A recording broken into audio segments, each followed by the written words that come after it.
K S Lakshmanarao. అధ్యక్ష, రాష్ట్రంలో police సిబ్బంది ఎంతో ఒత్తిడితో పనిచేస్తున్నారు. వారికి సంబంధించి ఆర్థిక అంశాలు మీ దృష్టికి, ప్రభుత్వం దృష్టికి మీ ద్వారా తెస్తున్నాను.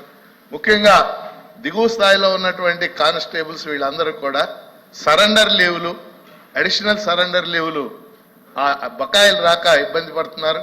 అలాగే టీఏ బకాయిలు కూడా, ట్రాన్స్పోర్ట్ అలవెన్స్ బకాయిలు కూడా చాలా ఇబ్బందికి గురై ఉన్నారు. డిఏ బకాయిలకు సంబంధించి ఇతర ఉద్యోగులతో ఉన్నప్పటికీ కూడా వీటిని చెల్లించడానికి ప్రయత్నించాలని చెప్పేసి మీ ద్వారా ప్రభుత్వాన్ని కోరుతున్నాను.